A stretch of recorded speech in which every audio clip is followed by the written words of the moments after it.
Hello everyone, welcome to Aspire High channel, an education content channel primarily intended for management studies. In this video session, we will discuss the important questions and answers in respect of Unit 6 recruitment and selection of our subject Human Resource Management, keeping in view the coming term and examination December 2024. In our earlier video sessions, we have discussed based on the analysis of the previous 8 semester examination question papers, the important topics that are to be covered from the examination point of view for the coming term and examination December 2024, and such a discussion took place blockwise. Having regard to that, we have identified 6 topics for the coming examination from Unit 6 recruitment and selection. They are recruitment, the process of recruitment, methods of recruitment, selection, selection tests and interview. Out of these, the process of recruitment and selection tests are very important in respect of the expected 20 marks question. Let us start the discussion topic wise. The first one is recruitment. Recruitment and selection are not one and the same. Though in common parlance, we always feel that they are one and the same, and whenever we are some selection is happening, we feel that recruitment is happening. But recruitment is an activity that precedes selection, therefore both are different. The process of selection commences after completion of the process of recruitment. Recruitment is defined as the process of identifying the prospective employees, stimulating and encouraging them to apply for a particular job or jobs in an organization. That means it is nothing but calling for applications. So an organization is having a job or a group of jobs, and it is simply calling for applications, calling for a resume. It is a positive action as it involves inviting people to apply. The purpose is to have an inventory of eligible persons from amongst whom proper selection of the most suitable person can be made. Nowadays, what is actually happening is having an inventory has become easy also. For example, an organization advertises only just one position. 100 applications are nowadays being received by the organizations for one post. Then in such a situation, whatever may be the entire process of your selection method, ultimately only one is going to be selected, and you are going to have on hand 99 applications or profiles for future requirement.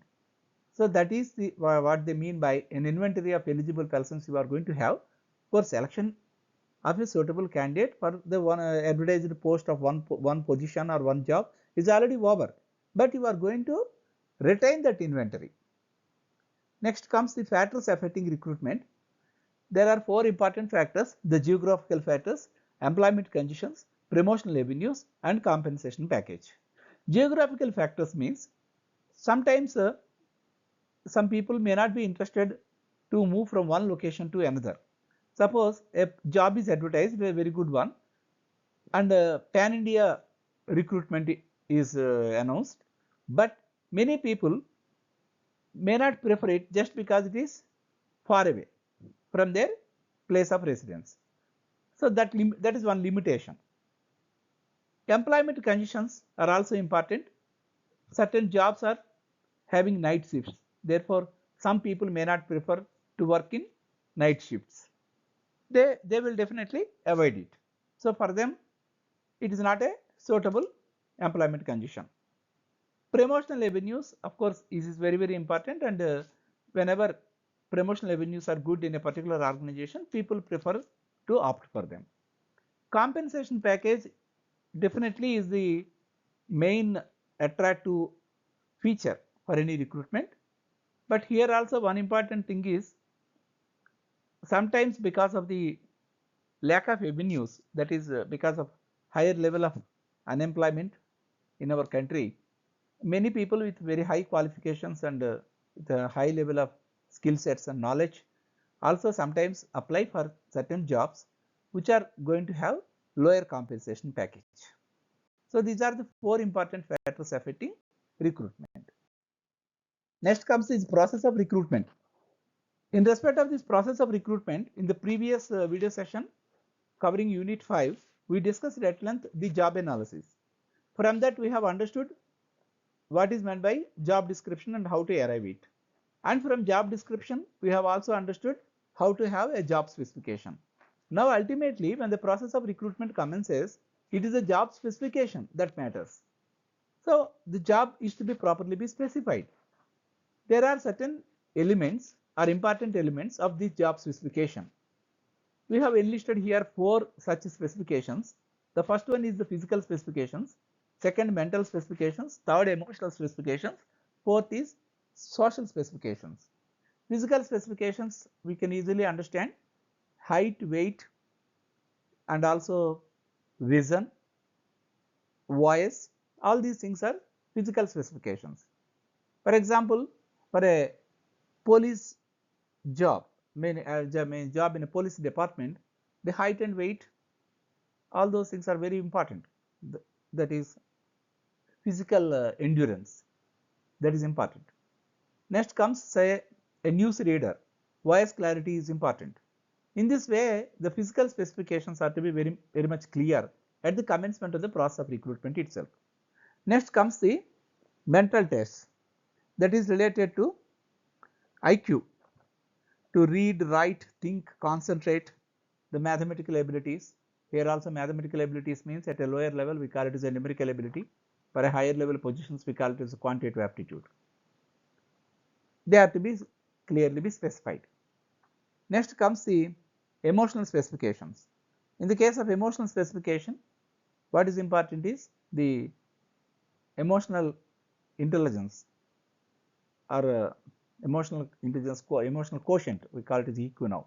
EQ is now more important than IQ. So the emotional stability to withstand odd events, unexpected events, and to stand on one's feet without succumbing to pressures like that. That is also an important attribute that is required for higher level positions. Similarly, the aggressiveness, the submissiveness, the introvert or extrovert, all those things will come under emotional specifications. The social specifications, there should be good interpersonal relationships. You should have some with what is called a personality that is acceptable, good manners, personality acceptable to one and all. Those are required in fact for positions like marketing, where one should be able to convince the other person by way of good communication skills and patient listening to the prospective buyer when he is asking so many questions on the various issues relating to the product. So all these things, job specification, are very important. They have to be defined at the commencement of the process of recruitment. Regarding sources of human resource, that is sources of manpower, there are 2 sources, internal sources and external sources. But these were covered at length in our earlier video session. So to avoid repetition, I am avoiding discussion at length now. Next comes the methods of recruitment. There are 3 broad categories: direct methods, indirect methods, and third party methods. The first one is direct methods. In this, campus placement is the first one. Campus placement is very much known to everybody. That is, the company's representatives going to the campus of a college or an university, reputed institutes like IITs, IIMs, and picking up the right candidate much before the completion of the course and giving the offer of appointment much before the completion of their graduation or post graduation. And second is the employees contacts. Employees contacts means the employees working in an organization will be informed of a position that is available in the organization, so that he will be giving some references from relatives, friends, acquaintances, and if they are suitable, they will be considered. The third one is the waiting list. Waiting list means, as just now we discussed, when one position is announced, we will be getting 100 applications. Ultimately 99 will be with us. So subsequently, when there are 10 more positions in the particular organization, then this particular profiles, a bunch of profiles of 99 profiles, will be of much use, and quickly they can be given once again information that 10 positions are going to be filled in. That is the maintenance of inventory, that is waiting list means. Next comes the second method, indirect method. Newspaper advertisement is one such indirect method, but that is very crucial also. In a country like India, where equal opportunity has to be given to all the people, all the eligible people across the area to which this particular recruitment is confined, then definitely the newspaper advertisement is very much required. And if one is not able to give a detailed newspaper advertisement, a short advertisement advising the interested candidates to refer to the website for a detailed advertisement, website of the organization for the detailed advertisement, that is going to happen. And it is a right way of actually undertaking the recruitment. And advertisement in professional and technical journals means, for example, a CA institute or a company secretary institute, there they are having their own journals. Advertisement in those journals will definitely reach the right candidates because the positions are very much confined to them only. The third one is third party methods. The first one out of these third party methods is the private employment agencies. Private employment agencies services could be engaged in case of certain positions like security guards or electricians, plumbers, like that, so that the time and energy of our own HR team could be saved. State employment exchanges have lost their significance nowadays, but in many years, many decades before, they used to have a lot of importance in recruiting people. But because nowadays both the central government, state government, public sector undertakings, all these are giving their recruitment in such a way that they are going to call for applications, conduct a preliminary examination, main examination, and interview. So the importance of state employment exchanges has come down. However, they are still in existence. Next, HR recruiters. These are for middle and senior level positions. They go on head hunting. They go on head hunting. That means they will have some database. They will collect from various through various sources for various positions across the various industries, so that when somebody some organization is asking for a position, they are going to pick up some list of candidates, and their company actually conducts interviews and selects them as a suitable candidate. And this recruiting agency, for having done this head hunting, is going to be paid the remuneration or commission, which actually hovers around 10 to 12% of the CTC of the candidate finally recruited for the CTC for the first year. Professional bodies, as already discussed, in case of certain professional bodies, then reference through the professional bodies is a easy way of getting the right candidates. Deputation is one more resort. That is, deputation happens from one company to its joint venture or to its subsidiary, and even also across governments, central government to state government deputations also we will be seeing. State government from the parent department to some of their corporations, deputations will be there. Only thing is the parent organization should be able to relieve the candidate, that is the permit the candidate to go on deputation. That is the only thing. Otherwise the organization that is actually going to engage the candidate will decide the suitability. Discussed the entire process of recruitment and also methods of recruitment. Now we take up the selection process. Selection is defined as a process of securing relevant information about an applicant to evaluate his or her qualifications, experience, and other qualities with a view to matching these with the requirements of a job. The selection process involves successive hurdles technique, and these hurdles are called go or no-go gauges. From the examination point of view, the definition either for the recruitment or selection is very, very important. I need not repeat in every video session. Selection is defined as a process of securing relevant information about an applicant to evaluate his or her qualifications, experience and other qualities with a view to matching these with the requirements of a job. So now we are going to pick up the right candidate for the right job at the right time. The process involves successful hurdles technique means what actually happens is it will have several stages. The first stage is preliminary interview or an informal interview. Next comes application. Next comes the screening test, followed by the main examination and sometimes certain technical tests. After that only the actual interview. After interview also medical examination and also antecedents verification. So there are several stages. We call them as hurdles because at any of the stage, one candidate or a few candidates will get dropped out. So the one who crosses all these hurdles is going to finally reach the last stage, that is receiving the appointment order. So that is why the selection process is said to involve successive hurdles technique. Selection test, this is important from the examination point of view. A test is a sample of an aspect of an individual's behavior, performance or attitude.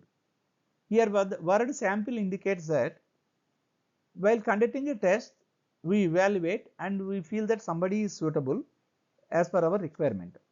But actual behavior, suppose the behavior is found to be suitable based on the result of the test, but sometimes we may find at a later date that his actual behavior is somewhat different. So that is why we say the test is only a sample. The purpose of test is to eliminate the possibility of prejudice on the part of the interviewer. This is very, very important, particularly in a country like India, where the diverse backgrounds, the socio-economic milieu we say, and across geographical areas, metropolitan cities, urban centers, semi-urban centers, rural centers, interior places, still not having proper education in their areas. So with such a wide differentiation, there is a need to avoid the bias or prejudice at the level of interview. For that purpose, the important thing that that is already put in place in our country is conducting a written examination. First, if the number is very high, we will conduct a screening test. After that, the main examination, and that's finally interview. But the proportional weightage to the interview is now somewhere around 20, 80 is to 20, 80 for the written examination weightage and 20 for the interview. And in for cases where very low level jobs, that is clerical clerical jobs are concerned, there is no interview at all in respect of central government and also public sector undertakings under the control of the central government nowadays. The objective is to eliminate bias or prejudice on the part of the interviewer. In this process of the selection test, the potential ability could not be underplayed. That means a person performs very well in the screening test, very, very high marks in the screening test. Definitely he will get qualified for the main examination, irrespective of his location, irrespective of his family background, all other variations just now I said. Similarly, if he scores very well in the main examination, he will be called for interview. So the potential ability of the potential candidates cannot be pushed beyond the selection process. They will come up to the level of interview at least first. So that is what we mean here. And types of tests, there are three types of tests. The first one is achievement test, second is aptitude or potential ability test, and the third one is personality test. We will see one after another. Now comes the achievement tests. These are also called proficiency tests. They measure the job knowledge. For example, in the trade, a particular trade is there, say electrical trade or a mechanical trade. Achievement test will measure the basic job knowledge of that particular trade. Second comes the aptitude or potential ability test. The first one is IQ test. They are nothing but our test of reasoning, very much familiar for all of us. Test of reasoning, verbal or non-verbal. Mechanical aptitude test. The difference here is that mechanical aptitude test, we won't test the candidate's knowledge in that particular mechanical works. The aptitude means whether the candidate is able to learn, whether the candidate is able to learn if given training. That is called the aptitude. That is going to be measured. Similarly, the psychomotor or skill test relate to simply that motor abilities are muscular movement and coordination. They are related to some semi-skilled jobs like assembly works in an industry. The third one is the personality test, out of which the first one is objective test. They measure self-confidence, dominance, submissiveness, all those characteristics, I mean personality traits are going to be tested. Second one, projective test is important. This is actually very crucial also sometimes. It is also called TAT, thematic apperception test, wherein the candidate will be shown one diagram or a picture, and it is very much confusing also. So for some people it appears in one way, and for some others it appears in another way. The candidate will be asked to respond quickly what it is, what is this particular picture. Then because of the time pressure, his answer will be definitely reflective of his value system, motives, attitude, and his mindset. Simply we can say it is his mindset will come out. Suppose he is very much money minded, if there are many circles in this particular picture, he simply says that they are all 1 rupee coins or 10 rupee coins, like that. So in this way, because of the pressure in the interview, or the pressure in this particular testing process, not interview, pressure in the testing process, he will definitely bring out his own value system, mindset, motives, and also attitude. Situation test means simply a situation will be conveyed and one has to respond. How he or she is going to respond in such a situation. For example, a bridge is under construction and it is going to take 2 more months time for completion, and the engineer is asked to complete it much faster, say simply in a month, because that is to be because of the pressure from top authorities to get it opened by a central minister. There is a pressure to complete it within a month, but definitely it is going to affect the quality of construction. Then the engineer is having a situation ambiguity whether to honor the instructions of the higher ups and compromise on the quality of the construction of the bridge, or to simply say no, that it is not possible to complete in 1 month, it will take 2 months time as scheduled, and thereby the interest of the nation is given a top priority, or the interest of the nation are protected. So that is called an ethical dilemma. So this type of issues of ethics are going to be tested nowadays. There are certain precautions that are required to be taken while employing selection tests. We should not copy some other company's tests because they are found to be successful. We have to evaluate whether those tests are relevant to us, to our jobs within our company, and therefore we should have some assessment, some norms are to be developed, so that the tests are very much reliable as far as selection within our own company is concerned. Similarly, a level playing field is to be provided to all the candidates. Suppose people from interior rural areas may not have the previous knowledge of answering an online examination. For their convenience, for their comfort, a few sample questions, 5 or 6 questions may be given first, or the mock test may be made available on the website of the organization. So in this way, this is also something like an ethical issue. So it is an ethical way of response. And warming up the candidates means we are providing all the candidates on equal footing once they actually start the test. Similarly, as I just now said, the test is to be validated for a respective organization, and weightage for each test is also to be decided in the selection process, because test of reasoning is there, quantitative aptitude or numerical ability may be there, and current affairs, computer awareness, different sections may be there. But for particular job which is more relevant, that is to be decided, and accordingly the weightage is to be accorded. After this selection and selection test, now we have the last topic, interview. Interview is well known to all of us. Interview is a conversation with a purpose between one person on one side, they say the interviewee, and another person on the other side, the interviewer. There are different types of interviews. Informal interview, which is of course now nowhere relevant to us for our discussion, because there could be some cases of informal interview, but for all practical purposes, when we are discussing the interview here, it is only formal interview, which is very much planned and patterned in respect of the nature of questions to be asked and also the sequence, the way they are to be arranged, and purpose for, what is going to be elicited by asking those questions is to be decided much before the commencement of interview process. Next comes the non-directive interview. Non-directive interview is a technique wherein the candidate will be simply be asked only one question first. You will be given sufficient time, say even 20 minutes. Tell us about yourselves.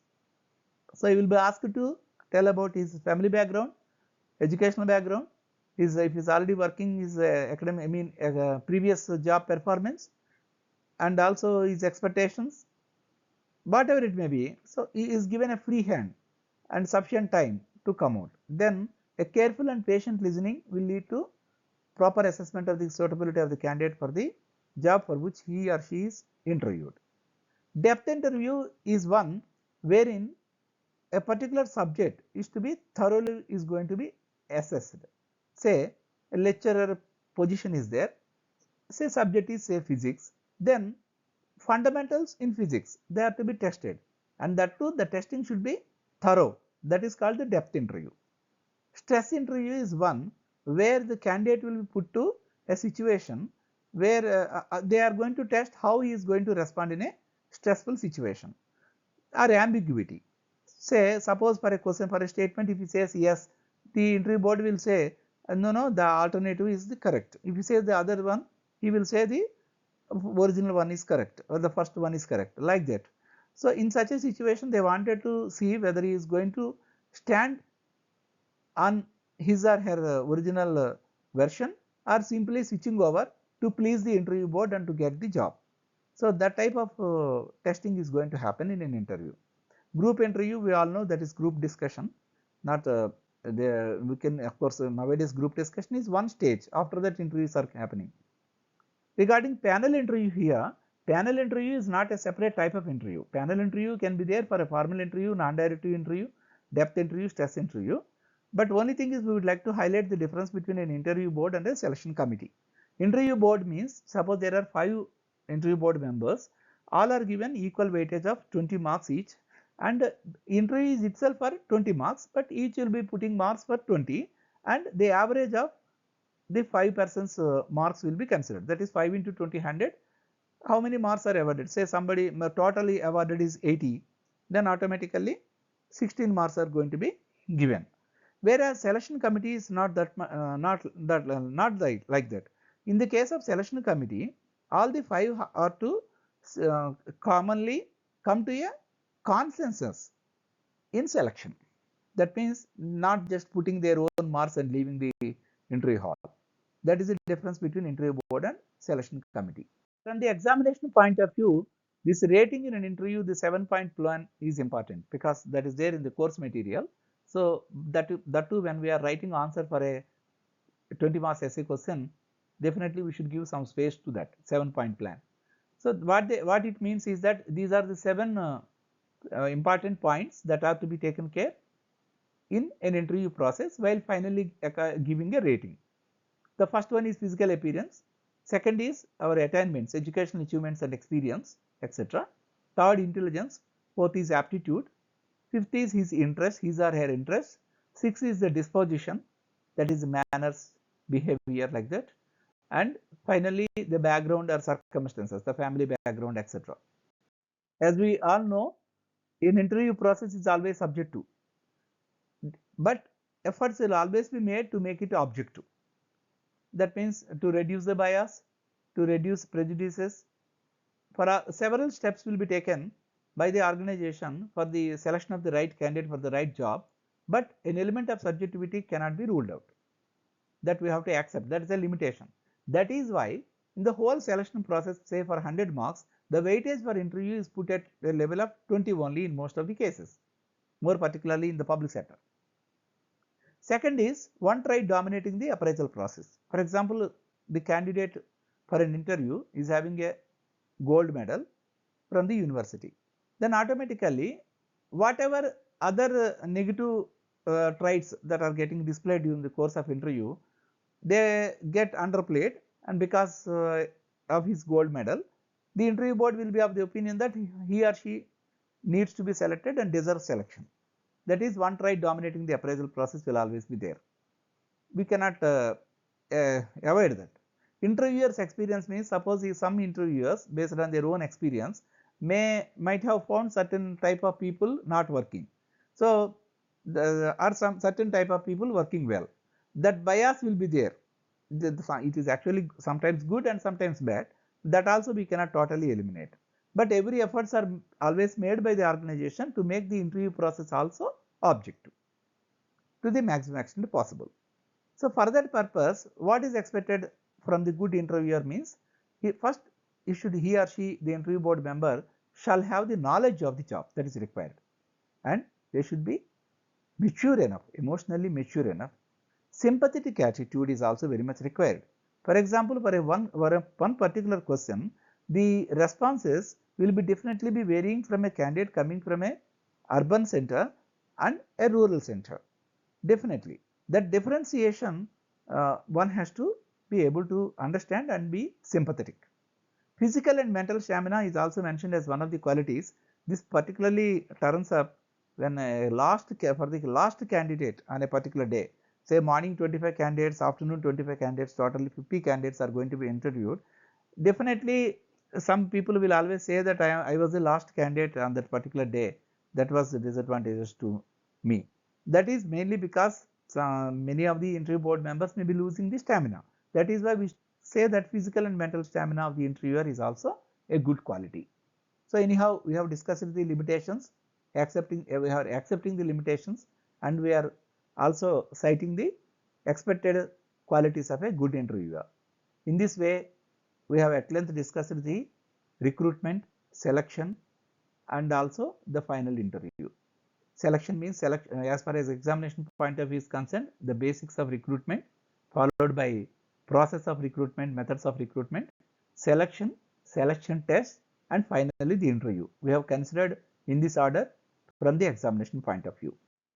Thanks for watching. We shall meet in our next video presentation, wherein we are going to take up the unit 7. I request all the viewers to subscribe to the channel and also give their valuable feedback in the comment section, so that the content and the content delivery could be improved way forward.